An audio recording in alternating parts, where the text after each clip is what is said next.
A recibir a las diputadas Camila Flores y Andrea Parra. Diputada Flores, ¿cómo está? Muy buenos días. Buenos días, Rafael, gusto saludarte, saludar también a Andrea. Andrea Parra, ¿cómo está usted? Muy buenos días. Hola, muy bien desde acá de la Araucanía.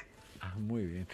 Esta semana se aprobó, al menos en su primer paso, esto de volver a restablecer el voto obligatorio en Chile tras la, digamos, marcada baja en la participación electoral en nuestro país. Este proyecto fue impulsado por usted, diputada Parra, entre otros. Sí, así. Claramente nosotros hace ya un buen rato, no solo por mí, digamos, yo soy patrocinante del proyecto, la autora del proyecto es Johanna Pérez y la acompañamos en esta tarea junto con otros parlamentarios más, porque estamos absolutamente convencidos de que el voto voluntario ha sido el error político más importante en la historia de los últimos años de Chile.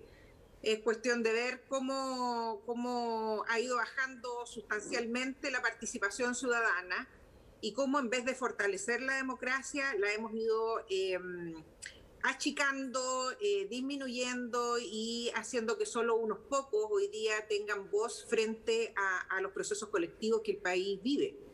Diputada Flores, ¿ha disminuido la calidad de la democracia?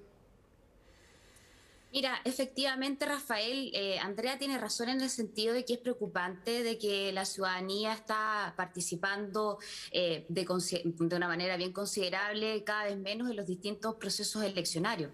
Ahora, el contrapunto que yo tengo es que yo la verdad es que no creo que esto se solucione imponiendo el voto obligatorio, estableciendo una medida, ¿cierto?, obligatoria, imponiéndole a la gente que vaya a votar. Yo creo que acá tenemos que ir a causas que son mucho más profundas y que tiene que ver con la pregunta de por qué la gente no va a votar, por qué la gente nos incentiva, por qué hay esa desconfianza, ese descrédito, ¿cierto? Esa falta de credibilidad en la política. Y yo creo que eso tiene que ver más bien con poder mejorar la calidad de la política. ¿Cómo hacemos nosotros, los que estamos en esta actividad, para reencantar a los ciudadanos y que realmente se motiven en ir a votar? Yo la verdad es que a tan poquitos meses del resto del calendario electoral que tenemos este año, que es muy cargado, no me parece que sea a lo mejor cambiar así tan abruptamente de voto voluntario a voto obligatorio. Yo creo que acá hay medidas que tienen que ser mucho más profundas. Como final del día también los partidos políticos tienen candidatos que realmente defiendan ideas, valores, principios, a través de los cuales la gente se sienta motivada y crea realmente en los candidatos, en las personas que se están llevando en estos procesos eleccionarios y vayan a votar. Yo te insisto, no creo que el hacer uso de este derecho, ¿cierto?, se tenga que hacer a través de una imposición. Yo creo que hay una serie de otros mecanismos, por ejemplo, el acercar los locales de votación, que la gente tenga más cercanos, más próximos los locales de votación, que no tenga que transitar por grandes, ¿cierto?, mucho tiempo de demora, en fin, tener para estos días de elecciones, por ejemplo, transporte gratuito, para que no sea una carga económica, ¿cierto?, para las familias y todos puedan participar independientemente, ¿cierto?, de su posibilidad económica. Por ejemplo, volver con las clases de educación cívica, que yo creo que son tan importantes que desde el año 98 pero en nuestro país ¿pueden no se tomarse las dos imparten. medidas en paralelo, diputada? Yo creo, Rafael, que efectivamente yo no me cierro. A ver, a mí me parece que es muy próximo el hecho de volver al voto obligatorio cuando ya tenemos un calendario electoral que está corriendo. Pero yo en lo personal creo que efectivamente es una medida que uno tiene que estudiar para fortalecer la democracia y uno puede, con responsabilidad, con el tiempo que corresponda, ¿cierto?, avanzar en esta medida y volver al voto obligatorio. Si eso, yo en principio no me cierro a eso. Yeah. Pero lo que yo te digo es que además tiene que ir acompañado de estas otras medidas. Educación cívica, los locales de votación cercanos a la gente, locomoción gratuita para que los vecinos, los ciudadanos vayan a votar, en fin, con una serie de otras medidas que tienen que ser todas en paralelo, por supuesto. Sí, yo creo que todos queremos fortalecer la democracia, pero también tiene que ver cómo vamos mejorando la clase de la política. Yo creo que ese es el tema, cómo mejoramos la calidad de la política y de los políticos. Diputada Parra, ¿concuerda usted en esto, por ejemplo, de georreferenciar los locales de votación y redistribuirlos para que la gente no tenga que recorrer medio Santiago, sobre todo los adultos mayores, con el transporte gratuito, que es una iniciativa que se viene planteando al menos hace 4 elecciones y todavía no se ha logrado?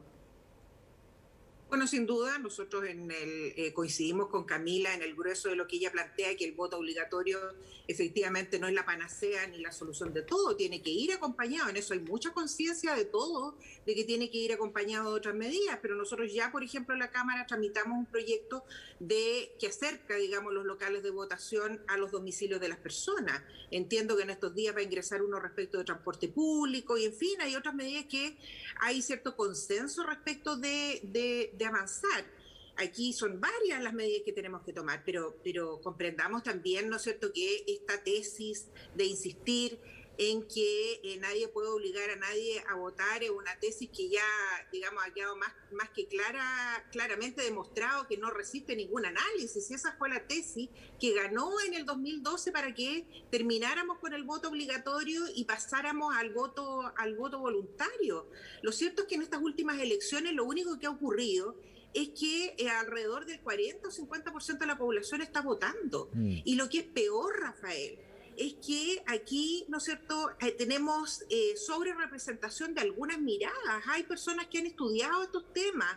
Aren Liebhardt, un cientista político de la Universidad de California, publicó ya en el año 97 artículos con evidencia que había subrepresentación de los estratos más bajos de la sociedad en las elecciones con voto voluntario. Entonces, en ese marco, lo que ocurre, ¿no es cierto?, es que en definitiva solo algunos sectores se sobrerepresentan. Si nosotros miramos comunas como Vitacura y Lo Barnechea, ocurrió exactamente lo contrario. Hay una gran cantidad de gente que fue a votar y si uno hace el perfil incluso de los votantes, ve, ¿no es cierto?, que son hombres de más edad, bastante conservadores. Entonces eso le hace mal a la política. Mira, tú tienes que pensar que el presidente Piñera lo eligió el 26% de las personas habilitadas para votar. Y eso te habla, en definitiva, de cómo legitimamos los procesos colectivos.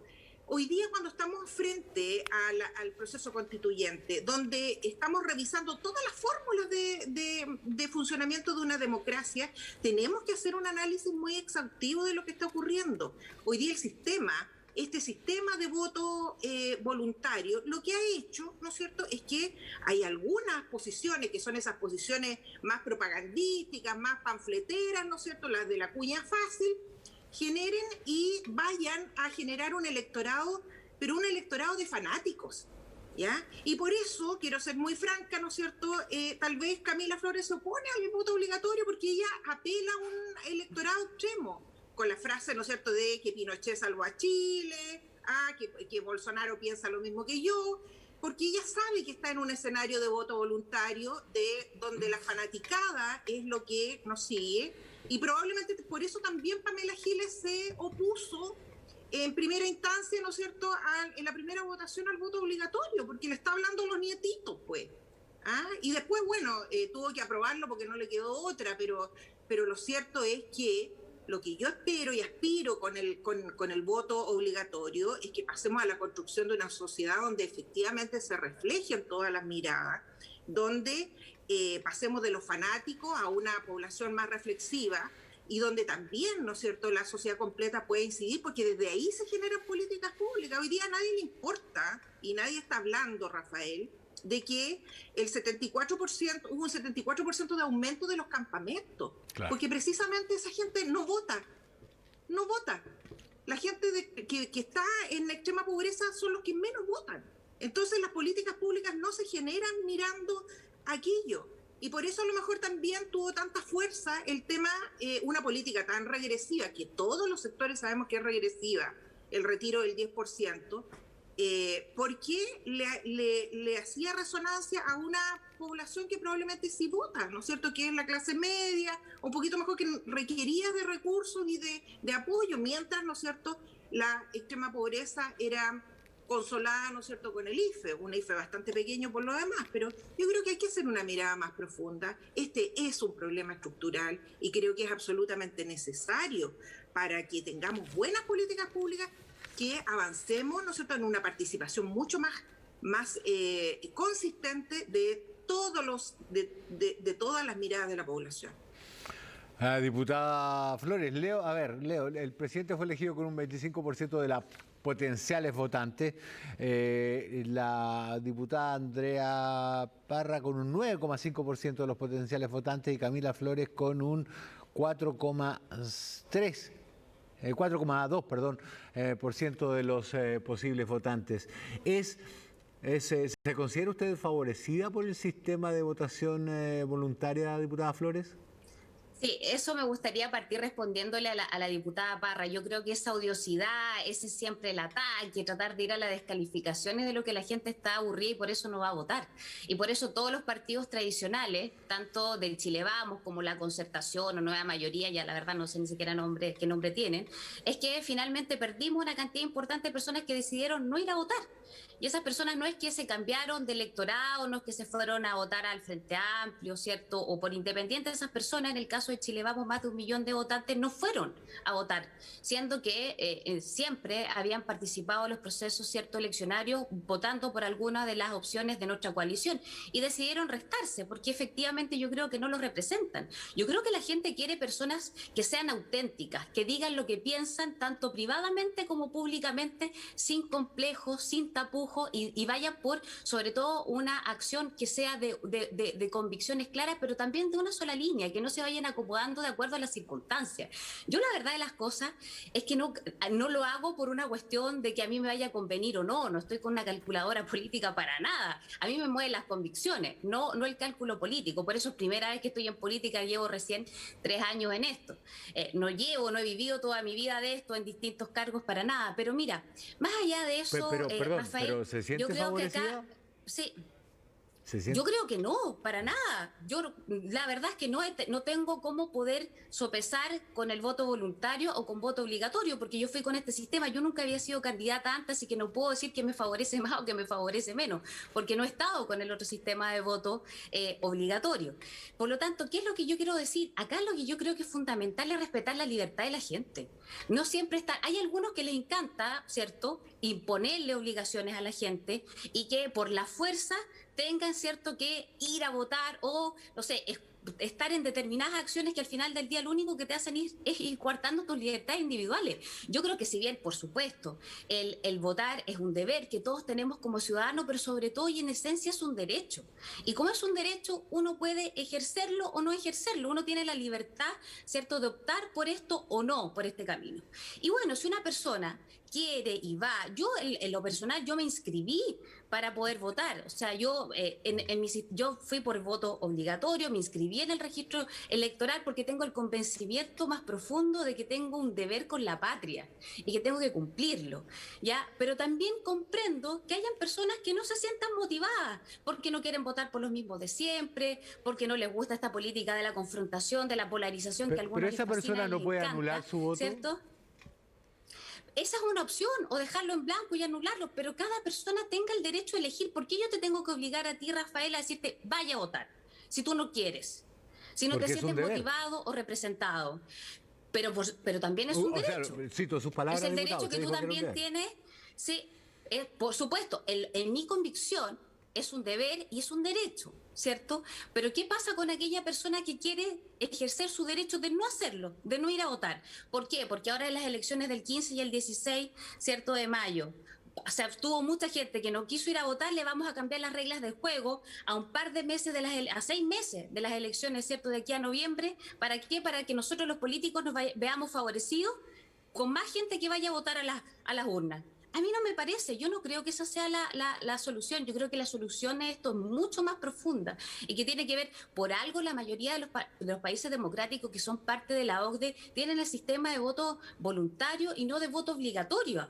Entonces yo creo que de verdad, bueno, está bien, ya está la discusión, se aprobó, esto probablemente, ¿cierto?, va a empezar a operar para las elecciones de este año, pero yo de verdad creo que acá hay un debate también mucho más profundo y que tiene que ver cómo nosotros, más que con medidas impositivas, vamos convenciendo a la gente a que participe, a que se haga parte y se convenza de que efectivamente existe un derecho y un deber de participar como ciudadano y ejercerlo, ¿cierto?, en las elecciones, cualquiera esta sea. Diputada Parra.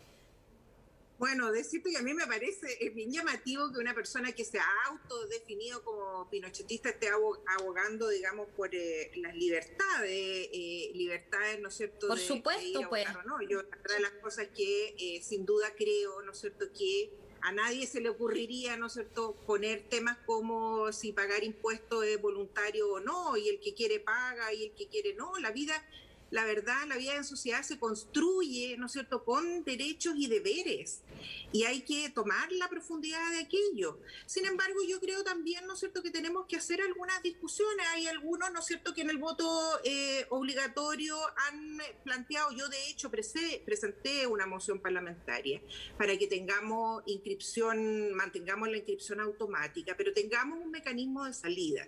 Yo creo que siempre hay que tener algún mecanismo de salida, y creo yo que si una persona, tras un proceso de reflexión, ha decidido que no quiere ser parte del sistema, pueda voluntariamente ir a hacer el trámite ante el CERVEL y poder desafiliarse del padrón y no votar. Creo que ese es un mecanismo que puede existir. Tiene su complejidad porque significa tomar una decisión, ir al CERVEL, hacer el trámite, pero yo creo que es indiscutible que la sociedad completa tiene que participar hoy día en la construcción del futuro de Chile. A mí me parece, disculpe diputada, a mí me parece que las declaraciones de principio sobre derecho y deber están muy bien, pero la realidad indica que Chile tiene una de las participaciones electorales más bajas a nivel mundial.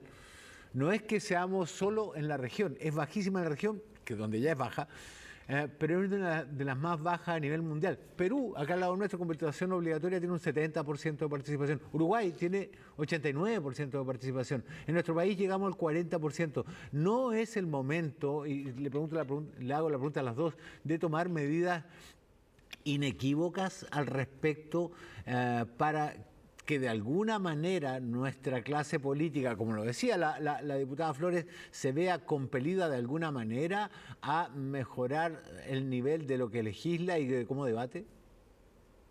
Bueno, yo creo que por eso es el momento de retomar el voto obligatorio.